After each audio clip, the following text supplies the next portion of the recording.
હમણાં થોડા ટાઈમ પહેલા આવેલી પોલીસની ભરતીમાં તમે ફોર્મ તો ભરાઈ દીધા હશે અને મન લગાવીને તૈયારી પણ કરતા હશો. કોઈ મિત્રો જૂની તૈયારીવાળા હશે કે જેમણે અગાઉની ભરતીમાં પરીક્ષા આપેલ હશે પણ થોડા માટે રહી ગયા હોય, અને ઘણા મિત્રો નવા હશે જેમણે આ પહેલી ભરતી હશે.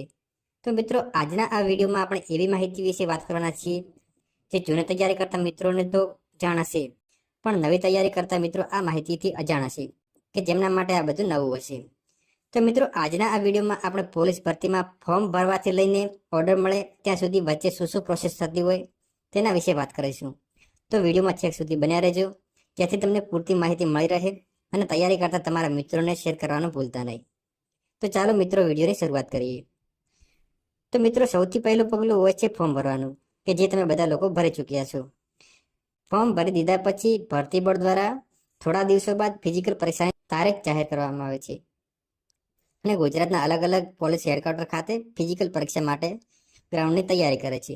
તો મિત્રો, આ ફિઝિકલ પરીક્ષા 1 થી 1.5 મહિના જેવી ચાલતી હોય છે. કોલ લેટરમાં જણાવ્યા મુજબના સમયે તમારે ફિઝિકલ પરીક્ષા આપવા માટે જવાનું હોય છે. જ્યારે તમે તમારા ટાઈમ મુજબ ત્યાં આગળ જશો એટલે સૌથી પહેલાં તમારું કોલ લેટર ચેક કરવામાં આવશે અને ત્યારબાદ તમને અંદર જવા માટે એન્ટ્રી આપવામાં આવશે.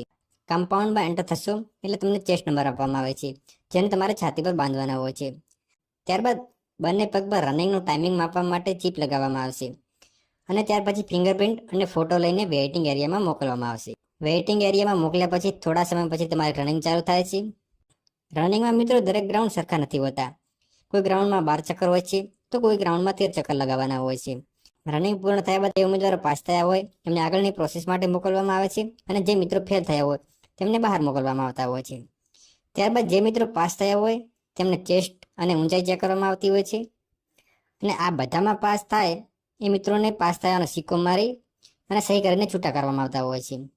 તો મિત્રો, આ વાત થઈ ફિઝિકલ પરીક્ષાની. હવે આગળની પ્રોસેસ જોઈએ કે ગ્રાઉન્ડની પરીક્ષા પાસ થયા બાદ શું કરવાનું હોય. તો મિત્રો, ગ્રાઉન્ડ પાસ કર્યા બાદ થોડા સમય પછી ગ્રાઉન્ડમાં પાસ થયેલા અને ફેલ થયેલાની યાદી જાહેર કરવામાં આવે છે.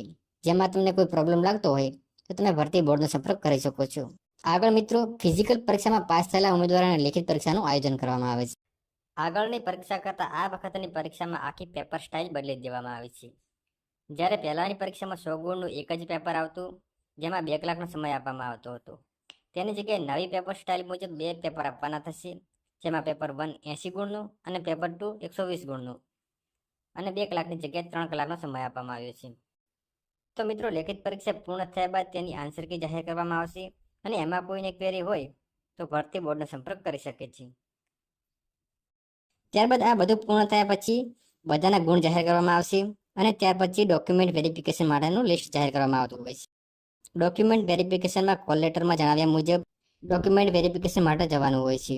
જ્યારે ડોક્યુમેન્ટ વેરિફિકેશનમાં જાઓ ત્યારે તમારી પાસેથી કેડર સિલેક્ટ કરવાનું ફોર્મ ભરવામાં આવે છે, જેમાં તમારે તમારી પસંદગી મુજબનું કેડર સિલેક્ટ કરવાનું હોય છે.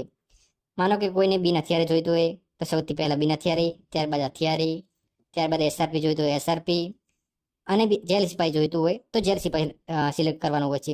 જે ફોર્મ ભરીને ત્યાં તમારે જમા કરાવવાનું હોય છે અને બીજા માંગ્યા મુજબના ડોક્યુમેન્ટ જમા કરાવવાના હોય છે.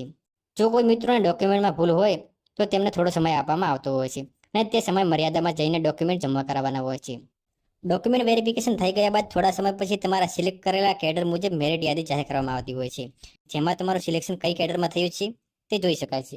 મેરિટ યાદી જાહેર થયાના થોડા સમય પછી જિલ્લા ફાળવણી કરવામાં આવતી હોય છે, જેમાં પોતાને કયા જિલ્લામાં પોસ્ટિંગ મળ્યું છે તે જાણી શકાય છે.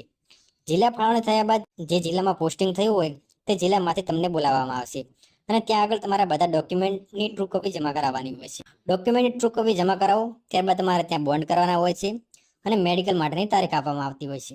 મેડિકલની તારીખ આપેલી હોય તે તારીખે જઈ અને તમારે તમારા જિલ્લાની અંદર, એટલે કે જ્યાં પોસ્ટિંગ થયું હોય તે જિલ્લાની સરકારી હોસ્પિટલમાં જઈને મેડિકલ કરાવવાનું હોય છે અને મેડિકલ પાસ કરી અને જે સર્ટી આપવામાં આવતી હોય છે તે પાછી તમારે ત્યાં જઈને જમા કરાવવાની હોય છે. તમે મેડિકલ સર્ટી જમા કરાવો ત્યાંના થોડા દિવસો બાદ તમને તમારો ઓર્ડર આપી દેવામાં આવતો હોય છે અને ઓર્ડરમાં જણાવ્યા મુજબની તારીખે તમારે પોસ્ટિંગની જગ્યાએ હાજર થવાનું હોય છે. તો મિત્રો, આ હતી ફોર્મ ભરવાથી લઈને પોસ્ટિંગ સુધીની સફર. જે માહિતીને મેં તમારા સુધી પહોંચાડવાની કોશિશ કરી છે. જો તમને વિડીયો સારો લાગ્યો હોય તો વિડીયોને લાઇક અને આવા બીજા વિડીયો જોવા માટે અમારી ચેનલને સબસ્ક્રાઇબ કરવાનું ના ભૂલતા. તો જય હિન્દ મિત્રો, ફરી મળશું એક નવા વિડીયોમાં.